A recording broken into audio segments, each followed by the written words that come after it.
Shalom saudara sekalian, salam sejahtera. Kebenaran hari ini berjudul Kehausan akan Allah.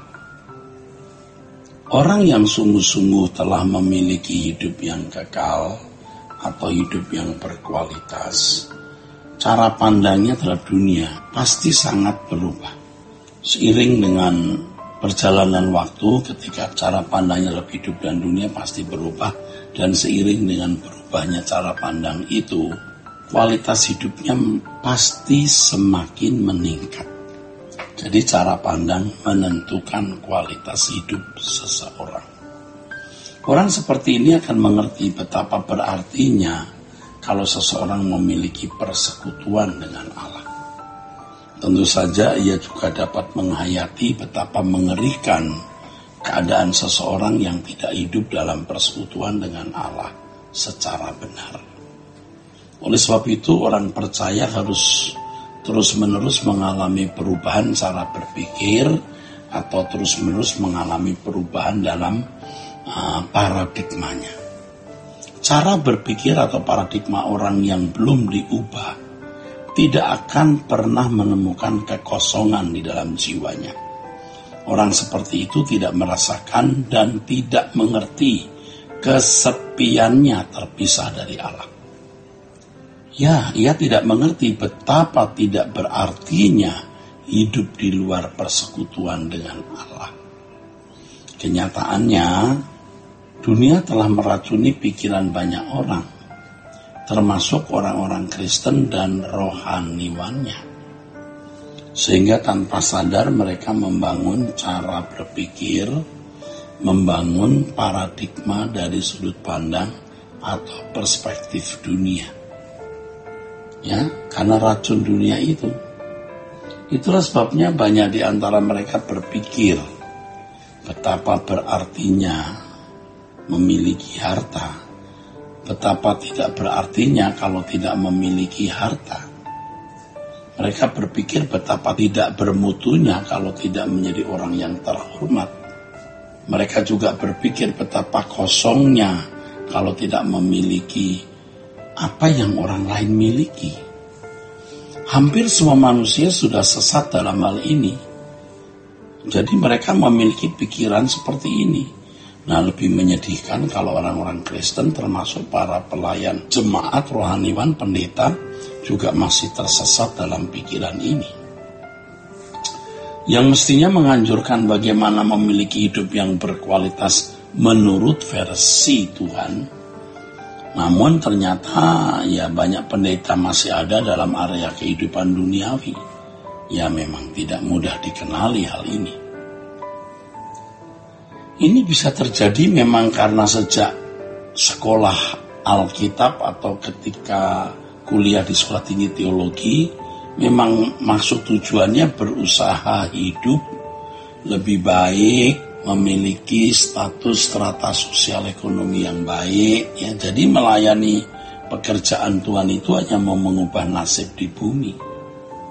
Setelah nasibnya berubah, kehidupan ekonominya membaik, atau kehidupan ekonomi yang baik bisa dicapai atau dimiliki, lalu berkembang lagi berambisi bagaimana memiliki kedudukan yang terlebih terhormat, ya, di tengah jemaat, di antara para pendeta, sampai tingkat sinode, sampai tingkat ya aras nasional.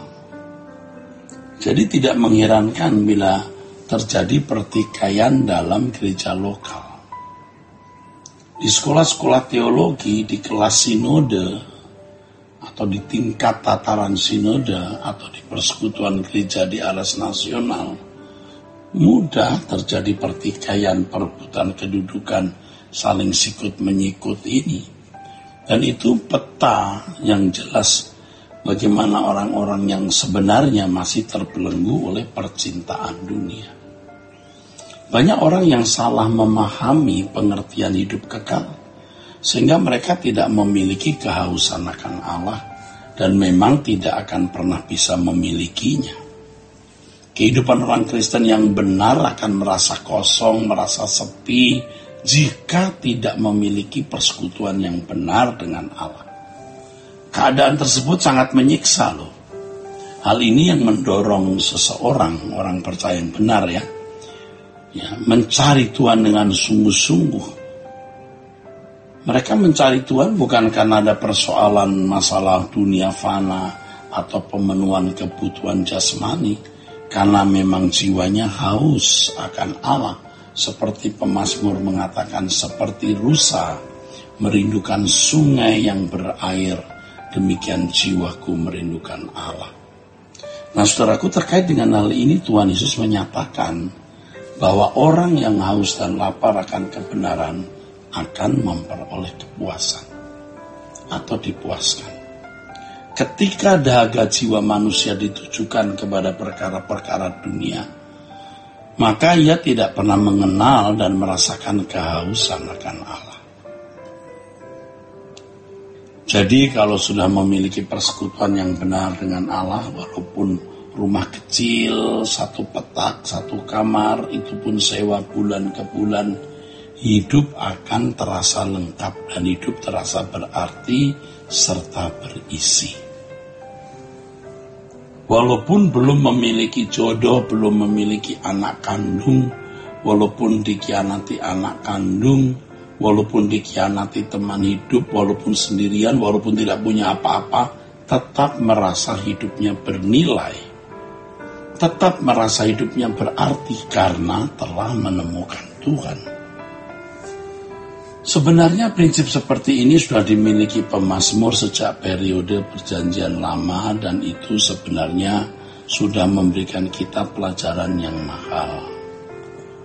Dalam kesaksiannya, pemazmur mengatakan, sekalipun dagingku dan hatiku habis lenyap, gunung batuku dan bagianku tetaplah Allah selamanya. Pernyataan pemazmur ini menunjukkan bahwa yang membuat ia kehilangan hidup adalah Tuhan. Selama masih memiliki Tuhan, dia hidup. Kalau sudah tidak memiliki Tuhan, walaupun harta berlimpah, walaupun terhormat di mata manusia, itu kematian. Kalau seseorang sudah mengerti betapa tidak bernilainya hidup tanpa Allah, betapa tidak bernilainya terpisah dari hadirat Allah, dan menyadari betapa kosongnya hidup jika tidak hidup dalam persekutuan yang benar dengan Allah, maka ia bisa merasakan betapa menyakitkan keadaan tidak memiliki persekutuan dengan Allah di kekekalan.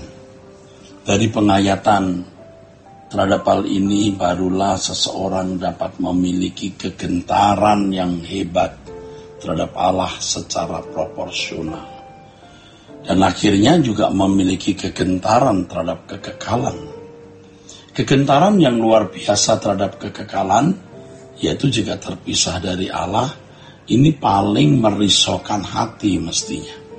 Inilah yang mendorong seseorang mendahulukan kerajaan Allah. Bertahun-tahun setelah kita mempelajari kebenaran dan memahaminya, kita semakin mengerti kebenaran, dan seiring dengan itu kita semakin merindukan kerajaan Allah. Jadi di satu pihak kita semakin merasa ngeri terhadap keadaan terpisah dari Allah. Tetapi di pihak lain semakin menyadari betapa mulianya hidup dalam persekutuan secara benar dengan Allah di dalam kerajaan surga nanti. Jadi intinya saudaraku, ketika dahaga jiwa manusia ditujukan kepada perkara-perkara dunia ini, maka ia tidak pernah mengenal dan merasakan kehausan akan Allah. Kiranya kebenaran hari ini memberkati saudara-saudara sekalian.